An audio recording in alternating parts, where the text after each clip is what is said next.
16,108 विवाह का वर्णन है। भगवान के कितने विवाह हुए? 16,108 पत्नियां हुई भगवान। तो किस प्रकार से विवाह भया? परीक्षित जी कहते गुरुदेव इसको विस्तृत रूप से सुनाए। तो कहते हैं भगवान का प्रथम विवाह महाराज भीष्मक की पुत्र रुक्मिणी के साथ हुआ। भगवान का दूसरा विवाह जामवंत की पुत्री जामवती के साथ हुआ। तो परीक्षित जी आश्चर्यचकित हो गए, जामवंत जी तो रीछ हैं, भालू हैं, फिर भालू की पुत्री के साथ भगवान का विवाह कैसे हुआ? इसका दर्शन कराइए। तब सुखदेव जी महाराज कहते हैं राजन, एक सत्राजीत नाम का राजा था जो भगवान सूर्य की उपासना करता था। सत्राजीत के जो इष्ट थे वो सूर्य नारायण थे। आपको निवेदन कर दूं, मैं 6 दिन से निरंतर कहती आ रही हूं, सूर्य नारायण प्रत्यक्ष देवता है। जो सूर्य की उपासना करता है उसके मुखमंडल पर तेज, बौद्धिक क्षमता, विवेक प्रखर होता है, संपत्ति और विवेक दोनों की प्राप्ति होती है। इसलिए सूर्य की उपासना करनी चाहिए, नित्य सूर्य अर्घ देना चाहिए, जिससे आपका मुखमंडल भी प्रकाशवान रहे और आपकी वाणी में भी ओज रहे और आपकी बुद्धि में भी प्रखरता आए, दिव्यता आए। सूर्य नारायण प्रसन्न होकर एक मणि दिया जिसका नाम था समंतक मणि। सत्राजीत ने समंतक मणि को प्राप्त किया। उस मणि की महिमा थी 8 बार सोना दिया करती थी नित्य। सत्राजीत बड़ा संपन्न हो गया। भगवान ने सत्राजीत को सूचना भिजवाई, अति संपत्ति मति के गति को दूषित कर देती है। संपत्ति जब जरूरत से ज्यादा हो जाए तो कहीं ना कहीं वो हमारे मार्ग को विचलित करने लगती है। कब करेगी? जब आपके जीवन में सत्संग नहीं रहेगा। यद्यपि सत्कर्म और सत्संग है तो अति संपत्ति भी आपको विचलित नहीं करेगी, और अगर सत्संग नहीं है, सत्कर्म नहीं है तो ज्यादा संपत्ति मति की गति को बदल देती है। दुर्योधन के जीवन में सत्कर्म नहीं था, अत्यधिक धन उसके मति की गति को दूषित कर दिया। परिणाम भयंकर महाभारत के युद्ध का शुभारंभ हुआ, जिसमें अनेक जीवन समाप्त हो गए।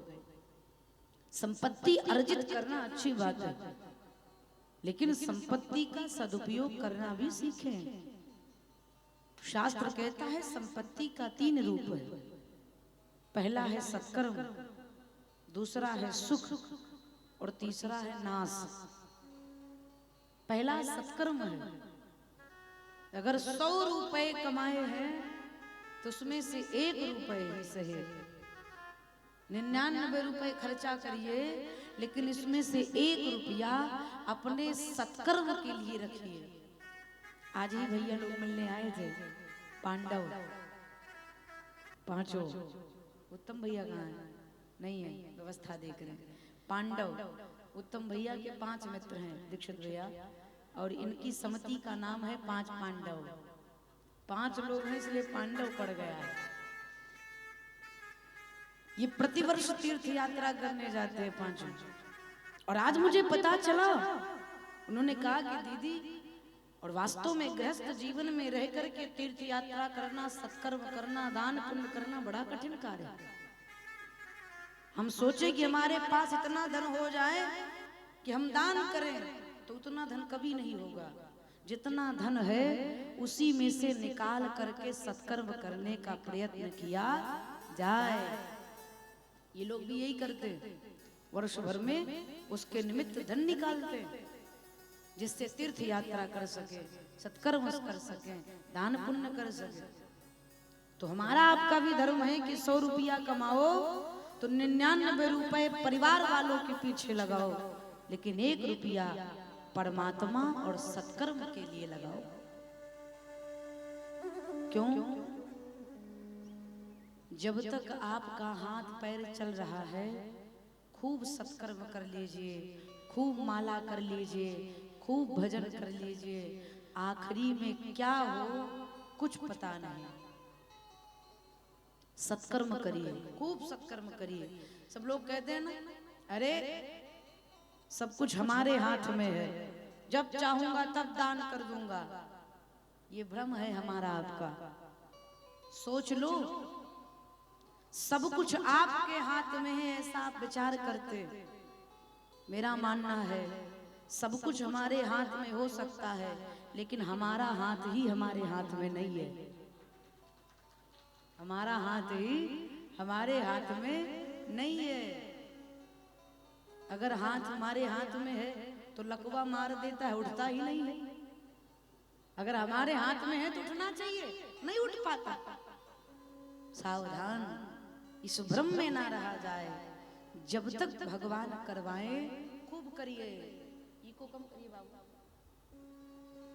पहला है सत्कर्म, खूब सत्कर्म करिए संपत्ति से। दूसरा, संपत्ति का रूप है सुख। जो सत्कर्म से आपका धन बचे उससे सुख भोगिए, उससे सुख भोगिए। बढ़िया बढ़िया कपड़ा पहनिए, बढ़िया बढ़िया घर बनवाइए, बढ़िया बढ़िया गाड़ी लीजिए, बढ़िया चकाचक खाइए, चकाचक मौज करिए। जब तक जेब में पैसा हो तब तक भरपूर आनंद लिया जाए।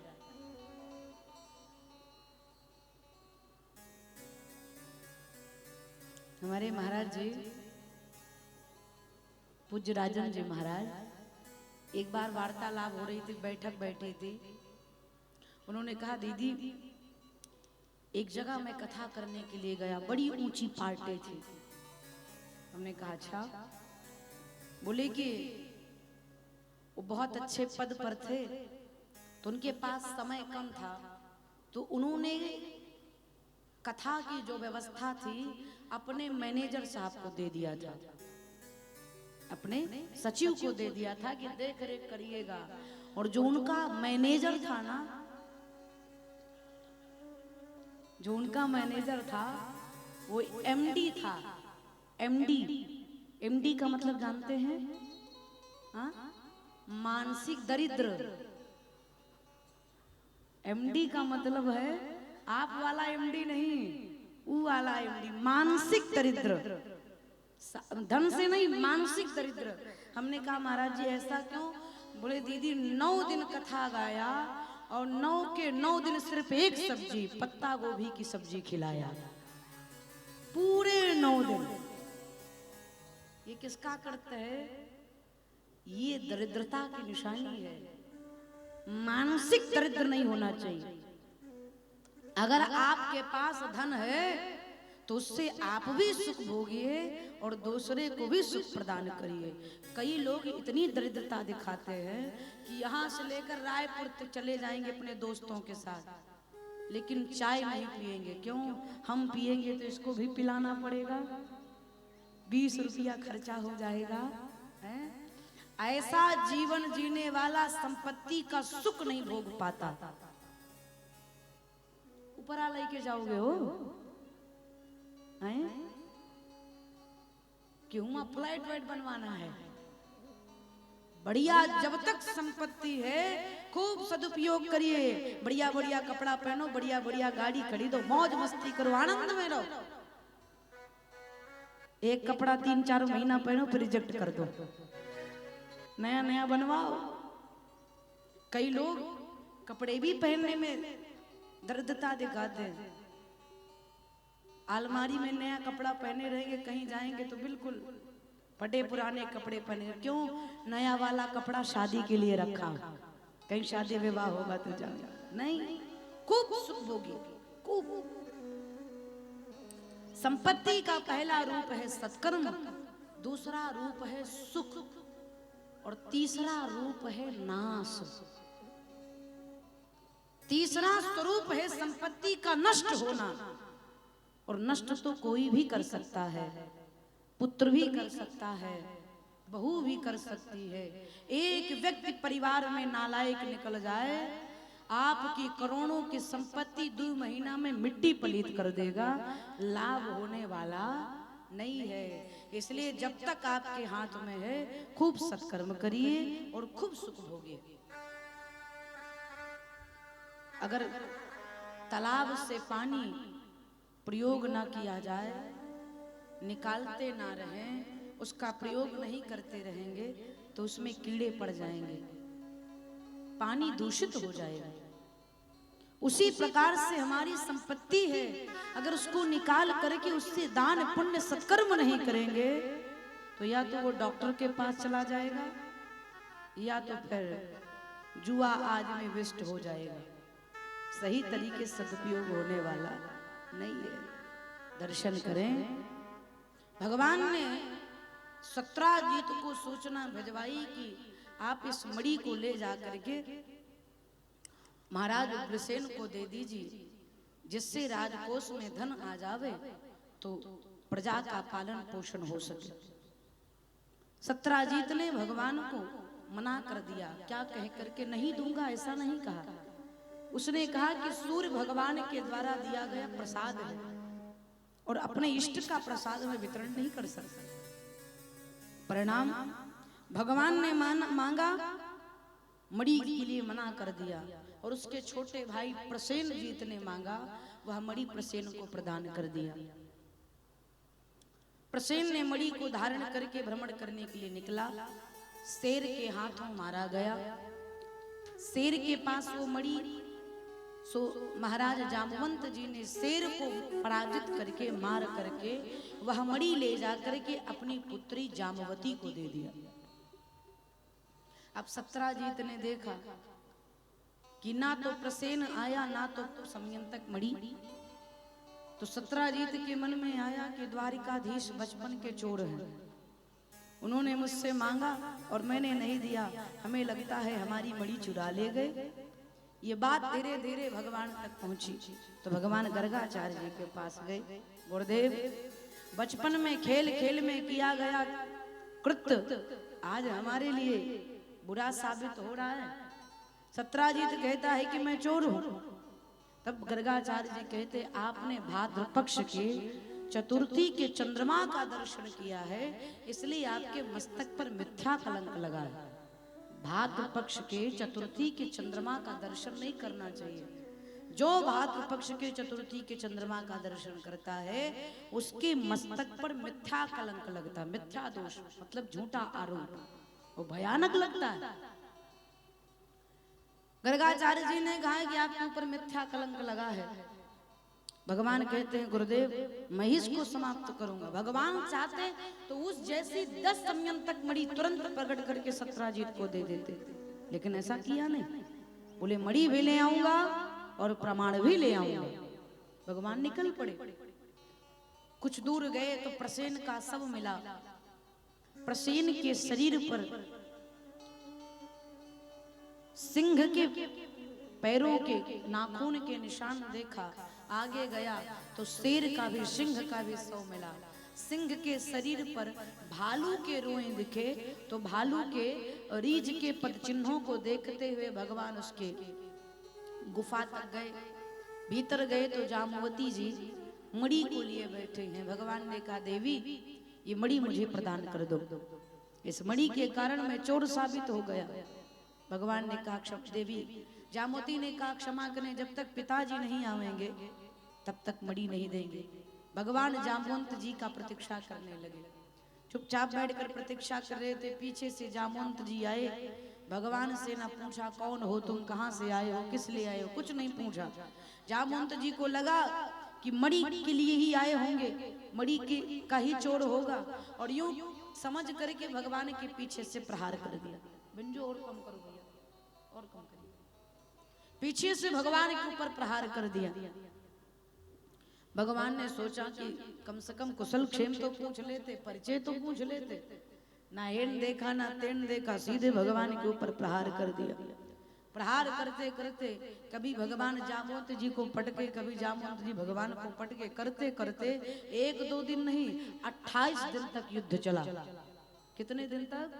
28 दिन तक। भगवान ने सोचा बहुत हो गया, भगवान ने एक मौका उठा करके जामवंत जी की पीठ पर जैसे एक मौका का प्रहार किया, मौका पड़ते ही जामवंत जी की हड्डी कड़कड़ा गई, पूरी हड्डी ढीली हो गई। जैसे एक मौका खाया, हड्डी कड़कड़ाई, तो हाथ जोड़कर जामवंत जी ने पूछा, प्रभु कौन है आप? भगवान ने कहा, यही 28 दिन पहले पूछ लेते तो तुम्हारी ये गति नहीं होती। पहले पूछना चाहिए था ना, कौन हो तुम? सो भगवान से जैसे पूछा, कौन हो तुम? मुरलीधर श्याम सुंदर धनुर्धर भगवान श्री रामचंद्र बन करके जामवंत जी को दर्शन कराया। बोलिए अवध बिहारी सरकार की। मुरलीधर धनुर्धर बन करके दर्शन कराए। भगवान श्याम सुंदर श्री राम जी के दिव्य छवि का दर्शन कराए। अब प्रश्न उठता है कि राम जी के तो सेवक थे जामवंत जी, कहाँ रीच पत सुन हनुमान काज प्रसाद रहे बलवाना। जामवंत जी भगवान के सेवक, तो भगवान ने भक्त से युद्ध क्यों किया? तो त्रेता में भगवान श्री राम रावण पर विजय प्राप्त करके आए, तो भगवान ने सबको कुछ ना कुछ उपहार दिया, कुछ ना कुछ सबको प्रदान किया। जामवंत जी से पूछा, तुम्हारी क्या इच्छा है? जामवंत जी ने कहा, एक ही इच्छा है कि दो दो हाथ आपसे हो जाए तो आनंद आ जावे, आपसे युद्ध हो जावे तो आनंद आ जावे। भगवान मुस्कुरा करके कहते हैं, भैया भगवान ही, मैं इस बार जरा मर्यादित हूँ, और भगवान जो भक्त भगवान की सहायता करे वही भगवान भक्त के साथ युद्ध करे, ये ठीक नहीं है, लेकिन आपकी इच्छा जरूर पूरा करूंगा। त्रेता में भगवान ने तथास्तु कहा था, वही द्वापर में राम जी कृष्ण जी बन करके आए, और एक दो दिन नहीं, एक दो दो हाथ नहीं, 28 दिन तक युद्ध किया। कहा अब आनंद आया? जामवंत जी ने प्रणाम किया, कहा कि ये मणि मुझे प्रदान कर दीजिए। जामवंत जी कहते हैं, सरकार आप तो जानते हैं, कोई भी वस्तु एक बार ब्राह्मण को, बेटी को, गुरु को अगर दे दिया जाए तो उससे वापस नहीं लिया जाता। तो मैंने यह मणि अपनी पुत्री को प्रदान कर दिया। अगर आपको मणि चाहिए तो पहले मेरी पुत्री का वर्ण करिए। अब भगवान को तो अपने मिथ्या कलंक को मिटाना, सो भगवान ने जामवती जी से विवाह किया, और विवाह करके मणि लेकर के आए। तो गर्ग संहिता में दर्शन आता है कि जामवती जी बड़ी कुरूप थे, सुंदर नहीं थे, कुरूप थे। भगवान ने सोचा, इनका फेशियल कहाँ से करवाया जाए, इनका ट्रीटमेंट कहाँ से करवाया जाए। सो भगवान ने सर से लेकर पांव तक जामवती जी को साड़ी पहनाई, और सर से लेकर पैर के नाखून तक ढक दिया। कहा, देवी जब तक हम ना कहें घूंघट मत उठाना। बड़ी जो आज्ञा। द्वारिका लेकर के आए रुक्मणी जी, आरती की थाली सजाकर लेकर के आई स्वागत करने के लिए। जामवती जी से कहा, बहन घूंघट उठाओ। भगवान ने कहा, रुको, ये घूंघट नहीं उठाएंगी। रुक्मणी जी ने कहा, क्यों प्रभु?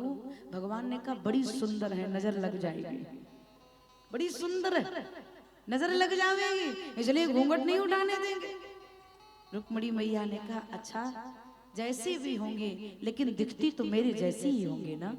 मैया रुक्मणी का इतना कहना, साक्षात जगदम्बा है, नारायणी है। जैसे मैया ने कहा मेरी जैसी ही दिखती होंगी, मैया रुक्मणी का यूं कहना और जामवती जी के स्वरूप का परिवर्तित हो जाना, बिल्कुल रुक्मणी मैया जैसी ही मैया जामवती दिखती थी।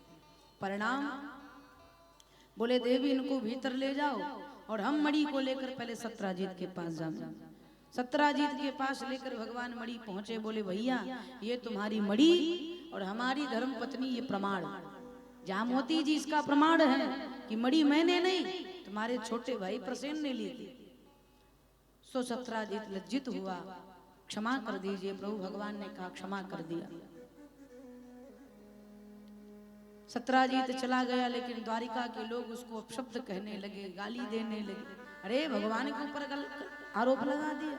सत्राजीत भयभीत होकर भगवान की शरण में आए। बोले, प्रभु दुनिया के लोग हमें अपशब्द कह रहे। भगवान ने कहा, ये तो है, ये जगत का नियम है। जो वाह वाह कहता है और वाह का उल्टा जब करोगे तो हवा बनेगी। वाह का उल्टा हवा, अर्थात वाह वाह करने वाला व्यक्ति कब आपके ऊपर झूठी अफवाह हवा उड़ा देवे कोई गारंटी नहीं है। जिसकी प्रशंसा होती है उसकी यदा कदा आलोचना भी होती है। सावधान, कथा शिक्षा दे रही है। अगर प्रशंसा सुनने की क्षमता है तो अपनी आलोचना, अपनी निंदा सुनने की भी क्षमता बना कर रखिए। निंदक नियरे राखिए आंगन कुटीर छवाए।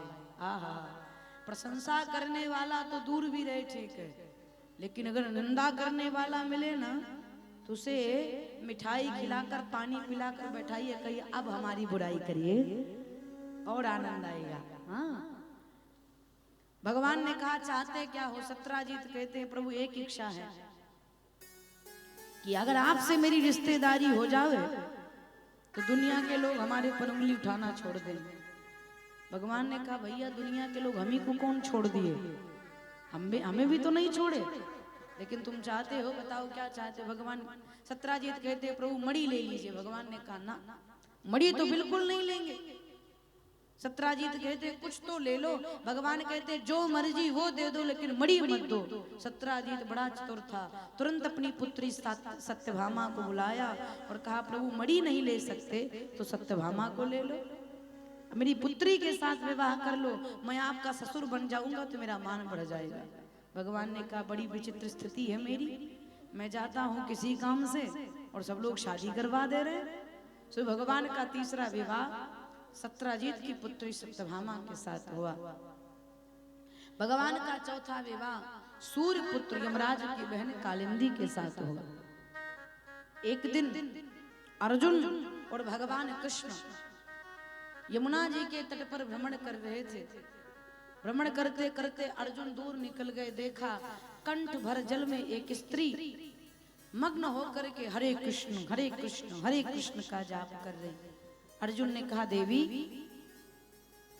इतना भयंकर कठोर तप क्यों कर रही हो, किसको प्राप्त करने के लिए, और क्या नाम है तुम्हारा? तो कहा मेरा नाम कालिंदी है, मैं द्वारिकाधीश को अपने पति के रूप में प्राप्त करने के लिए तप कर रही हूँ।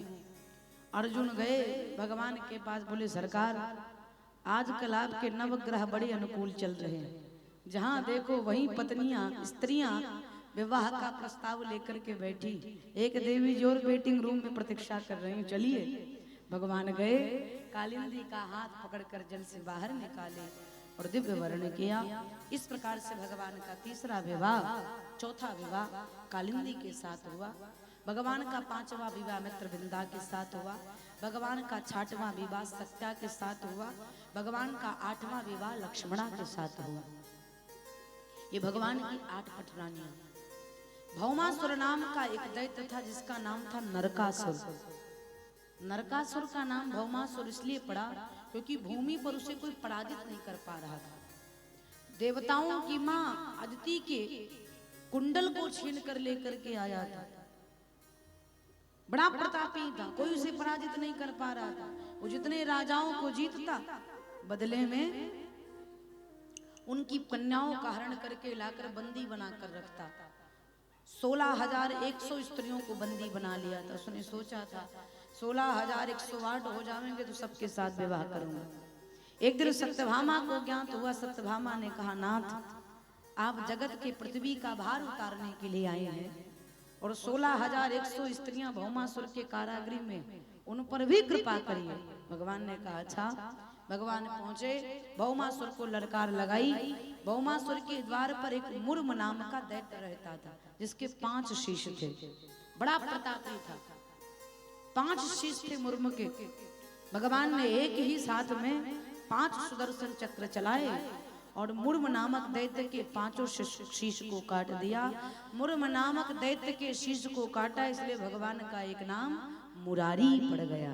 बोलो मुरारी भगवान की। मुर्म का उद्धार किया इसलिए मुरारी पड़ गया। भौमासुर के साथ भगवान का युद्ध भया, भौमासुर का उद्धार किया। 16,100 स्त्रियों को कारागृह से मुक्त किया। कहा देवियों अब तुम सब स्वतंत्र हो, जाओ अपने अपने पिता के घर। 16,108 101 स्त्रियां कहती है नाथ संसार का सारा द्वार हमारे लिए बंद हो गया है, कहां जाएं? अब कोई हमें पत्नी के रूप में प्राप्त नहीं किया करेगा, कोई मुझे स्वीकार नहीं करेगा, पिता का भी द्वार बंद हो गया, संसार के सारे द्वार बंद हो गए हैं। भगवान कहते हैं देवियों, जिस जीव के लिए संसार का सारा द्वार बंद हो जाता है उसके लिए मेरा द्वार खुला रहता है, आओ मैं तुम्हें अपनी शरण में ले लूं। स्त्रियां कहती है सरकार किस अधिकार से मैं आपके महल में रहूंगी? तो भगवान ने 16,100 स्त्रियों को सम्मान प्राप्त कराने के लिए कि समाज में कोई उन पर उंगली ना उठाए, इसलिए एक ही मुहूर्त में उनका वर्ण किया और समस्त स्त्रियों को अपनी रानी बना लिया, पत्नी बना लिया। इस प्रकार से भगवान का संपूर्ण विवाह 16,108 हुआ।